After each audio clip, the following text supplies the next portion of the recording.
Hey guys, welcome back to the channel. So I figured I'd bring you guys one last deck profile for today, just because, considering that last couple of months I haven't been all that active, so I'm trying to make up for it for this month, and yeah, that's really all I gotta say. So this time I bring you guys an update on my Ritual Beast deck. I haven't picked up this deck in a long while, so as you all know, I actually drew inspiration from Alex Bastion's build because, I played against him actually. He was a really great Ritual Beast player, especially when we were in a format where extra linking was like the biggest thing. And honestly, now that Ulti Cannon Hawk is now at 3, this deck is nowhere near as fragile as it used to be. So that's actually really good. And honestly, I'm happy to play this deck pretty much at full power again. So I actually tried it out, had to work out some ratios and all that good stuff. So, but I finally found the build that kind of works for me. And yeah, I thought I'd just share you guys what I have.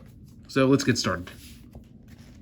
All right, so starting off with the main deck itself, still 40 cards, 3 copies of Ritual Beast Tamer Elder. So this is basically the best card in the entire deck.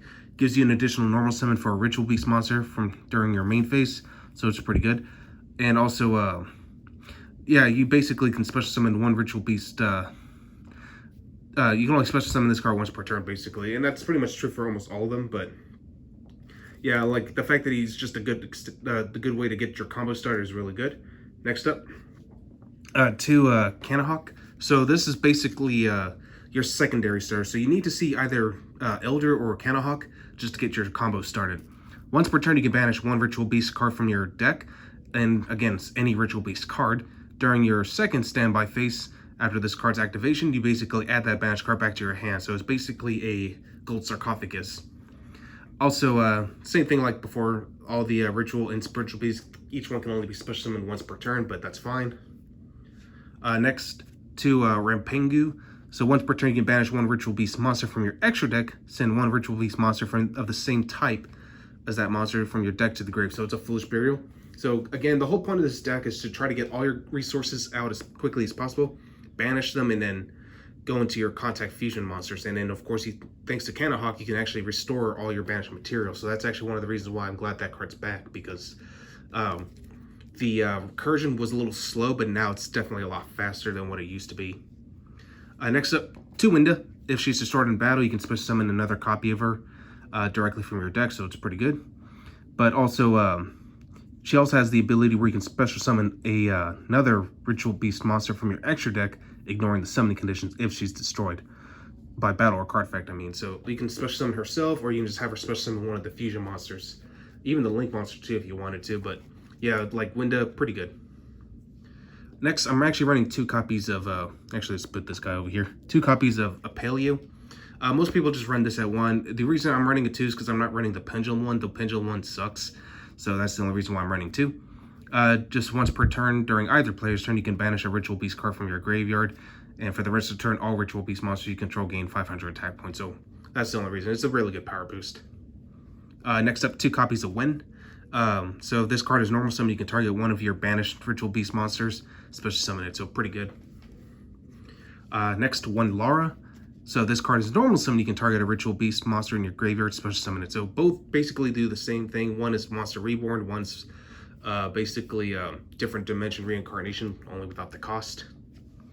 And last for our Ritual Beast monsters, 1 Patelfin. Once per turn, you can banish one Ritual Beast card from your hand, target one card your opponent controls, and return to the hand. So it's a compulsory evacuation device. So also a really neat effect. And that's it for the Ritual Beast. Oh, and one thing I forgot to mention about this deck so far is I wanted to keep this one strictly budget because, Ritual Beast I feel like is one of those cool rogue sleeper decks, so that's why I'm deciding not to run like any expensive cards at all. This deck is actually relatively cheap. For hand traps, 3 Dimension Shifter, it's Macrocosmo basically, and honestly it's really easy to kind of abuse this card, honestly.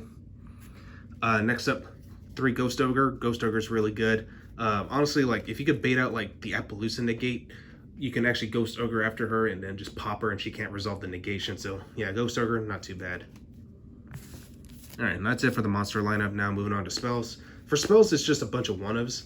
I'm actually running 1 D-Fissure. Any monster that's sent to the graveyard is banished instead. So, and considering we're in a format where graveyard is so reliant right now, this is not bad at all. 1 Emergency Teleport, 1 Gold Sark, 1 for 1 Foolish Burial, Monster Reborn, and last but not least, 1 Upstart Goblin. So again, like, you don't even need to run like Ritual Beast Return anymore because of the fact that we have Ulti Cannahawk at 3 again, and Ritual Beast Bond, and it's not that great. I mean, you're going to be Contact Fusion anyway, so that's the only reason. For traps, 3 Steeds. This is the best card in the entire deck, well, as far as the trap card lineup goes. If you control a Ritual Beast monster, destroy monsters on the field up to the number of Ritual Beast monsters you currently control. So if you have like maybe 3 monsters, you can pop 3 cards. So Steeds is really good for disruption. I'm actually running 2 copies of Ritual Beast Ambush. I used to run this at just 1, but now I think this card can come back to like 2 or 3. I prefer 2 just because I wanted to make room for another card. But you can target one of your Ritual Beast Tamers and one of your Spiritual Beasts that are banished, and in your graveyard, you can special summon them both in defense mode, and after this card is activated, you cannot special summon monsters except Ritual Beast monsters, but that's fine. The whole deck is Ritual Beast. So it's just a good extender piece, basically. 2 Lost Wind. This is the card I was talking about. I just wanted to make room for it. It's really good for disruption as well. I was going to run in permanents, but I was like, yeah, since I'm running in cards like Macrocosmo in this deck, which actually comes to one of our next cards, Macrocosmo, I figured Lost Wind is fine, just because like it can recur itself and then banish itself after, so you could spring Macrocosmo later on. So yeah, that's just the whole reason behind it. And lastly, 1 Imperial Order. And like I said, I wanted to keep this deck strictly budget, so again, going back to Lost Wind, this is why I'm running that over in permanents. But anyway, Imperial Order really good too, because this deck's not too reliant on its spells at all, so this is actually a good way to deal with like certain spell heavy decks. All right, so that's it for the main deck. Now we're moving on to the extra deck. Extra deck's pretty self-explanatory. 3 Cannahawk. This basically recurs all your resources.